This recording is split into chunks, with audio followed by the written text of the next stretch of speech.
Duncan. In the debate since the Brown proposals were published, and indeed so far today, many have found it easy to reject what is proposed. But there has been far too little presentation of alternatives.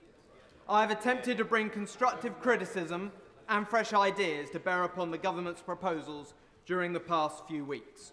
In this House just over a month ago, the Prime Minister agreed with me that if graduates are to make a greater contribution to the cost of their education, then contributions should be related to ability to pay. As with the case of the Honourable Member for Huddersfield, I find much in the government's proposals to welcome, and which serve to make higher education funding fairer. I particularly welcome the end of upfront fees for the 40% of students who study part-time. Retaining the cap on fees, albeit at this higher level, is indeed an improvement on Lord Brown's report.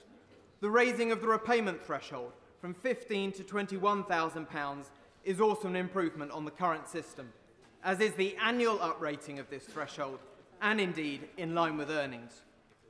However, I did not believe that it would be fair, come 2015, for today's students to have to make payments from the substantially lower threshold of £15,000, while the most recent graduates will be able to earn up to £21,000 before beginning their contributions.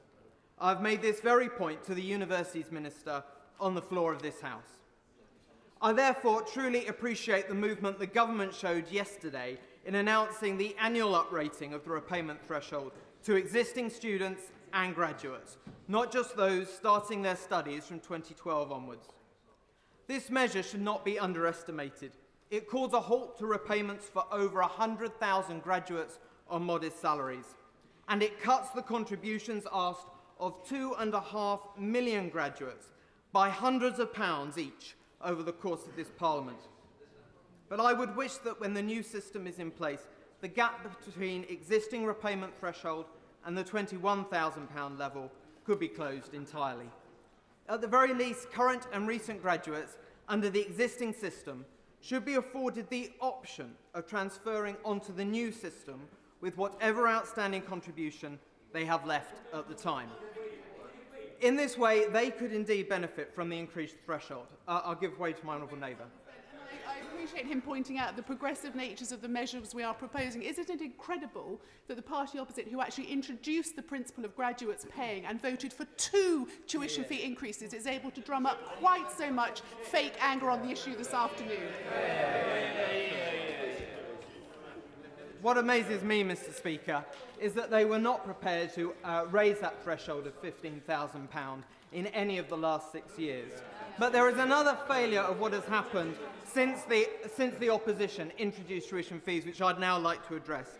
It's been inadequately addressed for too long, for 13 years, in fact. I won't take any more interventions.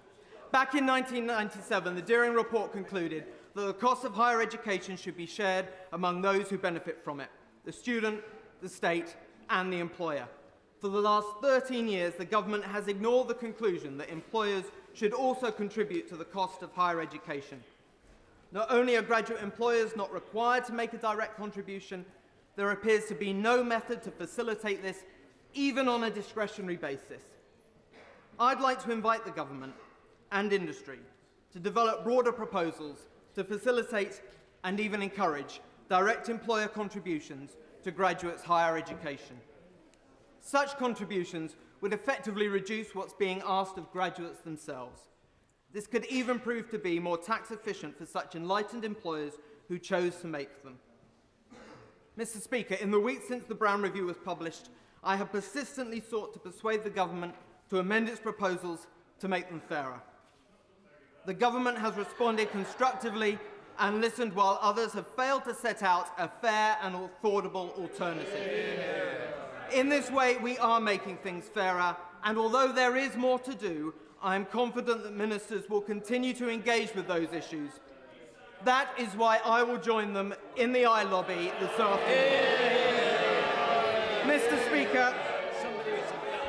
Mr. Speaker, I promised my constituents that I would work towards a fairer system of higher education funding.